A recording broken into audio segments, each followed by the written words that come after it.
Oh, but you're about to win. Yeah. Over, I don't care. Hey everybody, what is up? My name is Mackenzie. And I'm Jonathan. We are husband and wife, and we'd like to welcome you to TerreDice. And today we're taking a look at the latest Disney ride-themed board game, and that is Space Mountain. That is right. We're here with Space Mountain, all systems go, and we are here to tell you why all systems are definitely no-go. Let's dive in.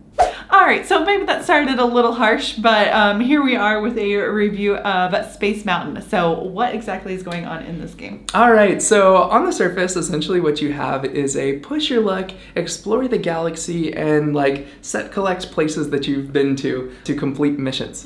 So the way that's going to work, there's a dice tower, and it's going to throw down 3 dice that are either going to tell you to go forward or turn, and you have to do them in sequence, so the first die, the second die, the third die. And then once you do that, you're going to end up potentially getting interrupted by asteroids, comets, stars, like planets, things that you have to go collect or visit for these mission cards. And once you do that, you're going to put a little check mark on it, and then eventually you're going to go and you're going to refuel. Now you're going to want to do that before you run out of fuel, because anytime an orange die shows up, that fuel gauge is going to go down, and when it reaches 1, not 0, you are going to be out of fuel and you're going to fail your missions and have to sort of like clear your board.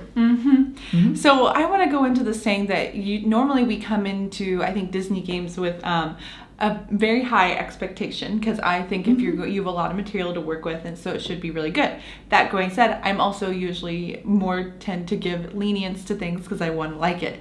But there was, when I saw the box cover, I was super excited because it looks beautiful. Like, the box cover is very beautiful. Oh yeah, we'll talk about components because they're awesome. Yes, but game design, but game design at itself, there's just not a lot of game there, I would say. Yeah. Yeah. So essentially, when you're playing this game, the ultimate goal is you're going to complete your 5 missions and you're going to visit the 5 space stations. And to do that, you're going to have to go forward, you're going to have to turn, you're going to have to do that. But any time that you visit one of these things, like if you shoot through it, it interrupts your movement immediately. So what ends up happening is that with these 3 moves, it says like forward, turn, forward. You go forward, you start to turn, you hit something, or you just you go forward the 1 space and you hit something, and then you go forward again. You made no decisions about where you went that turn. It's sort of like pure luck, to the point where I then get pushed in a direction, pushed again, because I hit a wall, and eventually you end up somewhere. And I would say you make decisions about half or less of your turns. So it kind of just seems to be floating around the board. And when we thought, well, maybe this is like for kids, we're like, okay, but it's almost too complicated or too punishing, or not enough for kids. Like, even I was confused with how the movement of it worked. Yeah, so it takes a while to get out of the space station to the things that you need, because you'll overshoot them a lot when the wrong dice come out. But the game has a chance to have you run out of fuel within 2 turns. Yeah. So it could take 5 turns, it could take 2 turns. So you get 1 turn out the gate, and then the second turn, you're out of fuel immediately. And so what that means is that your 7 tokens that you've gotten that you haven't turned in yet on your latest refuel, they're all gonna get wiped off your board, and you're gonna lose 8 turns worth of progress. Okay, so 1 turn in after refueling, and we roll a triple orange, which means, cool, I lose 9 tokens from 7 different turns. So it's either you get totally destroyed and back to square one, or it's so easy to there's stop no this. stress. There's no stress to stop this from happening. Yeah, you just refuel early. So it's just you're set to the wind of the dice. So that's a little bit on mechanics. So let's dive into theme. So I love when theme matches mechanics, and they were pulling from the Space Mountain, the Disney attraction ride, and I know that there's not a ton of theme, I guess, storyline in this in the ride, but I thought they could have done a little bit more with this. They could have been a little bit more creative with because Big Thunder Mountain, which was done by a different team, I love the creativity they put into that, because that they kind of had to make up their own story. Yep. This one, the theming, you're just kind of there's, I don't know, it doesn't go deep at all. It's they're random asteroids and comets we're going to hit, and then they randomly are wilds on they all collectively are hitting one space. And so the theming itself, I don't even know who we are. We're just like bumping around, and with Disney to have that magic, you need to like commit to like the theme. Well, I think you made a point there. I mean, like Big Thunder Mountain is another game that came out. This one was by Funko, not Ravensburger. Yes. And Ravensburger has had some hits. We really like Gargoyles. We like, Villainous and some of the other things.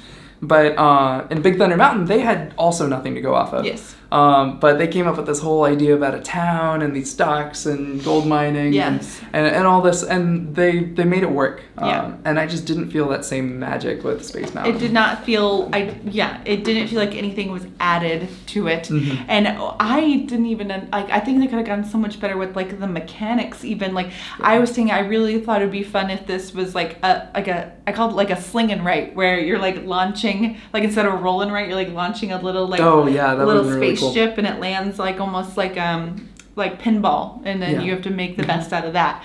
But theming, it just really wasn't there. I like the back of the board. It has that tunnel feeling of where you're shooting off in the beginning of the ride, but it didn't go anywhere. Yeah. It has that whole intro, right? It's got the nice box cover. You open it up, you're like, ooh, there's the tunnel. Yeah. You start to look at the components closer. Okay, so some serious gripes right now. We are game designers. We know how these production elements work. We've also talked to designers, even people at Ravensburger at various conventions. Mm-hmm. And one thing that we've heard a lot about Ravensburger is that they will give a developer or a designer 2 weeks, 4 weeks, and say, go design this thing, make it work, we're shipping it. Mm-hmm. And they don't give them enough time, because these designers who are on this box, they're credited with a bunch of other games, including like the decks from Cobble and Fog, the Unmatched expansion, which are some of the best. You were talking Dracula, Invisible Man. Those are awesome. So these designers know what they're doing. But there are some very clear, glaring things as a developer and a designer that makes me know they did not go on Space Mountain 17 times. So first of all, there's the fuel gauge. So it goes from 6 to 1, and you run out of fuel when you hit 1, not when you hit 0. That's a little bit weird. Like, why does it not run out when you hit 0? I don't know. Yeah. But you flip around the fuel gauge, and it's 6 on one side and it's 1 on the other. Now you're supposed to pass this fuel gauge around from player to player as like the player marker. Yeah. So why does it have a different number on the front and the back if it's going to be constantly changing orientation? In addition to the fuel gauge, there's also these spaceports, which are these figures, these cardboard figures that like sit on top of the game board and they come up, there's little like holes in the board where they're supposed to attach. Punch out notches. Yeah, so like they're holes in the board, and they do not, none of them match up to those holes. You cannot stick them in the board. They're not even close. It's not the same size, not the same shape. You have to like pick up the spaceport to move the rockets. Yeah, or you're knocking over the spaceport when you're trying to move your rocket through. Because they don't fit through, they're too wide. Yeah. And to me, it's very clear that no designer even saw this as like a final production piece to make sure everything worked, because I don't know any designer that would have let that leave. So I think they designed it. Ravensburger said it's got to go on the shelf before Christmas. It was pumped out. So to me, it's just sad when they have so much potential they could have done with this, and it was clear it was a rush job. They have a budget where they could make it work, and it was just, they slapped at Space Mountain just saying it will sell because it has Disney on it. So it makes me disappointed when you're working with great designers, and that's what happens.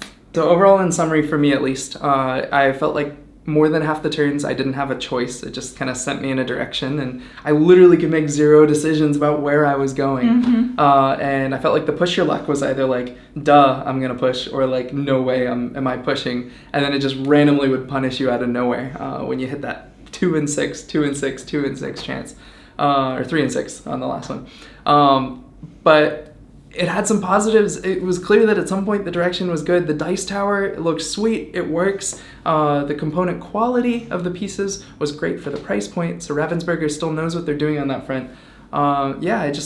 Maybe it shows that they just kind of like slipped this. Have you heard of this? Did you know this game was coming out? Because it's on shelves, and I did not know. It doesn't feel like they're really pushing it. Yeah, so if you are here looking for a Disney park game that you want to get for Christmas because someone really likes it, or you think considering it because you saw it at Space Mountain, I would highly consider picking up Big Thunder or Haunted Mansion, which is up there. Both great adaptations to the Disney ride, and they do a great job and great gameplay as well. So if you're looking for a Disney ride attraction game, those are our recommendations. We have reviews on both of them, and most recently Big Thunder, so I'd go and check that out. Definitely check that out. So Ravensburger as a company, we know that they're capable of making great games. Villainous comes from them. We just covered We Are Venom, which I love that expansion to the Marvel Universe. Horrified American Monsters was awesome. Horrified American Monsters, we really enjoy Gargoyles. It's just with Space Mountain, it's just not hitting the mark. I think they need to spend more time, and like if they're gonna put out like big IPs like this, they just deserve more love. So that's what we ask of them. So that is our review of Space Mountain All Systems Go. If you like this video, make sure to like and subscribe and hit that notification bell so you can know whenever we put out a new video. And we'll see you next time. Happy playing.